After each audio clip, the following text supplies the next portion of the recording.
Hello everyone, my name is Sheila Santana. I am the Map and Image User Service Coordinator in the GIS Center here at Florida International University. Today I'm going to guide you into our first video class with some concepts and hands-on task about georeferencing. The first thing that we have to do when we want to georeferencing a map or an image is to take a quick look in this image to see if we have the information about the coordinate system that it was created, because we will need to use the same coordinate system to set up our ArcGIS. So let's click here in our image. You can download this image in our virtual glass. So this is the Broward County boundary, and the coordinate system that this map was created is UTM WGS 8417 North. That means that this grid was created in this coordinate system, so we have to use this same coordinate system to set up ArcGIS. So since we have this information, we can close here our image and we can open ArcMap 10.4. We are going to have this, a blanket map, and to configure the coordinate system, we have to double click here in the written layer in the table of contents and come to the coordinate system tab. If you don't have this coordinate system set as favorites like I do, you need to come here in projected, UTM, WGS 84 North, and you can find here WGS 84 UTM Zone 70. Okay. After doing this, you can see here that our coordinate system is already set. It's in meters, the unit is meters, and it is still giving us some strange numbers for a pair of coordinates, especially in UTM, that we don't have negative values, but it's because we don't have any file here in our ArcGIS. After that, we can add a map using the Add Data. So click here, and we are going to select Georeferencing UTM. You can download this map in our virtual classroom.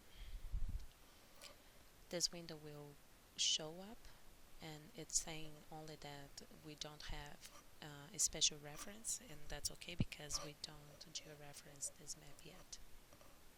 Okay, now we can see here the map, and I'm going to zoom in a coordinate intersection. I'm going to select this one. Okay, see the coordinate of this point should be this and this. This is the pair of coordinate where this point should be positioned at, and you can see below here where it really is. The coordinate pair in the image are different from the coordinate given by the program. It means that the map is not correctly located in the world. This is the process of georeference. It means that we are going to tie this image to the correct location on the globe. Insert non-pair of coordinates to give a position to the map in the correct place in which it belongs. So to do this, we need to add the georeferencing tool here and customize toolbars and georeferencing.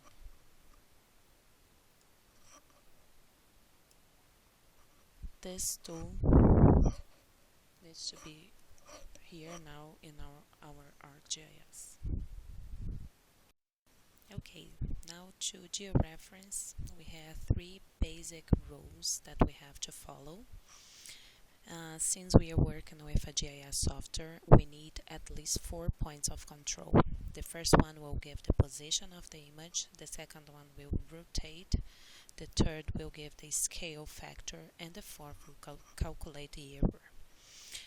The first and the second should be in diagonal. If the first is in the upper left corner, the second one needs to be in the lower right corner. Another thing is that dots should preferably be in the edges of the image so that the whole image can be adjusted properly and without so many distortions. Okay, now we can start. To start, the first thing is to see if here the image that we want to georeference is selected here. Since we only have one, this is the only one that will be shown up. Okay, we have to select this tool here. It's called add control points, and we are going to click here in the intersection of the sphere of coordinate. You need to first click with the left button of the mouse, with the left to put a pin, and then click with the right, and it will show if you want to add the coordinate system in X and Y, it means it's UTM meters, or if you want to add the coordinate, the pair of coordinate in lat long, it's in degrees. Since we are working with UTM, we are going to select this first one. Okay, now we are going to enter the pair of coordinate here. For the first point is 510000, and the second one is 2920000. The map will disappear because the first point gives the position, so it's in the right place. If you come here with the mouse, you can see the coordinate here, down here, that it's the same of this one displayed in the map. So since we place our first control point here in the upper left corner, we have to place the second one down here. Okay, let's make a zoom in. One thing that I like to do is I like to see the numbers of the coordinate, but I also like to place my control point right in the middle of the intersection. We have to remember this, that if the more accurate you place your control point, the less will be your georeferencing error. So I like to come here in Window, Magnifier, and so you can see that it's better to right here in the middle. Okay, left button of the mouse to put a pin, and then the right one and put X and Y, and this one is 590000, and the other one is 2870000. Okay, you have your first 2 points, and now the first 2 points, the first and the second, are in diagonal, so the third and the fourth you can place in whatever place you want, here or here. Okay, now I'm going to repeat the same procedure for the last 2 points. I'm going to zoom in the upper right corner, come here, Window, Magnifier,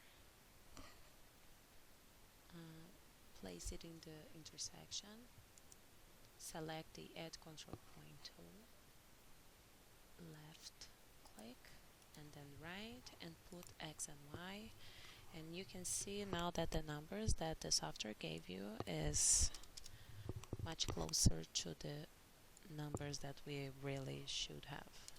Okay, now let's do the last one.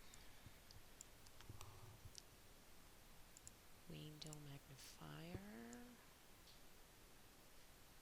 Okay.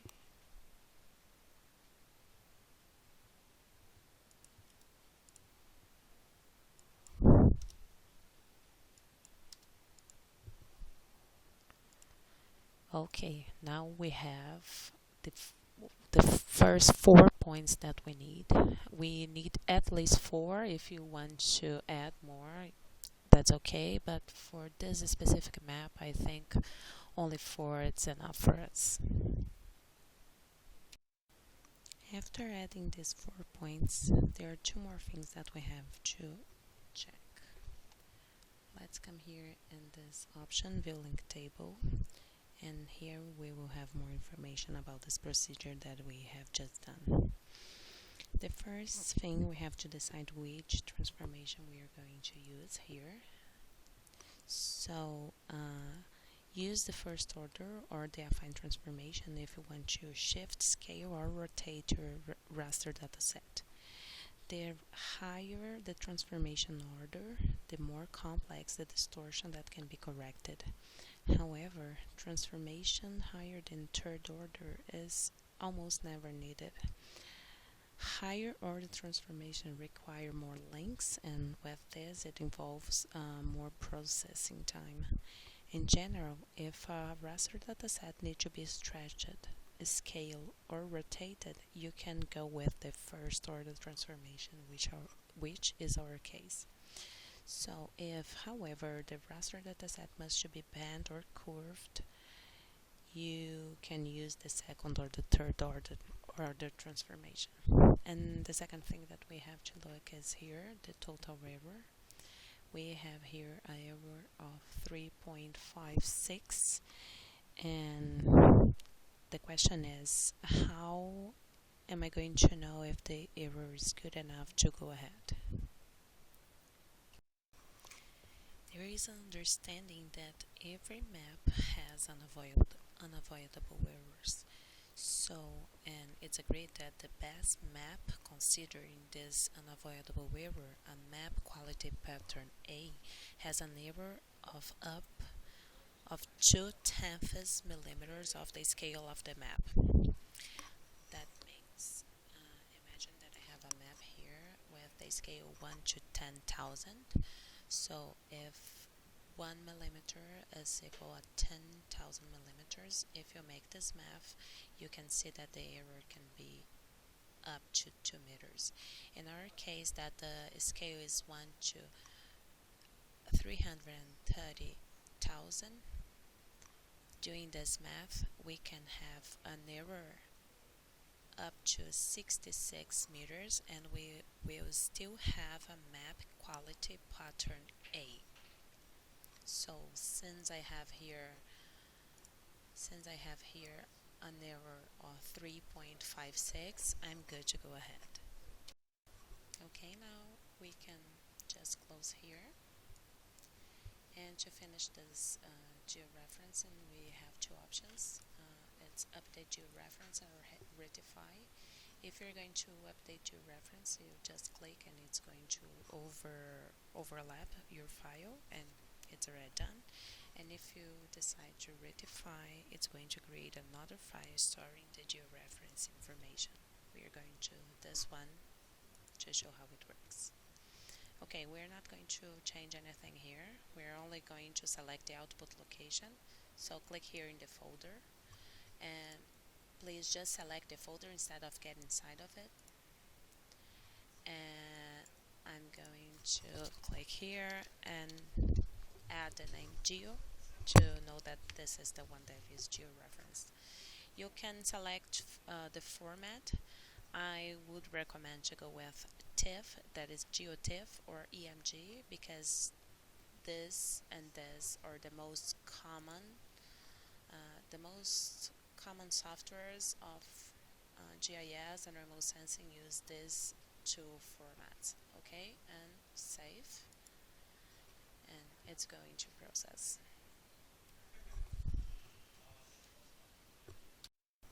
Okay, now to see the image that was created, you have to come here and add data and select the image that you just saved. You can remove the old one, so you click with the right button of the mouse and remove. Okay, and to see if it's really correct, it's really in the right place in the earth, you can come here and add data in this black arrow and add base map. So add this imagery, and it's going to add this base map. So if you turn on and turn off the TIFF that we just created, you can see it's in the right place. Okay, this is the video class about georeferencing. So hopefully you like, and I see you in the next video tutorial.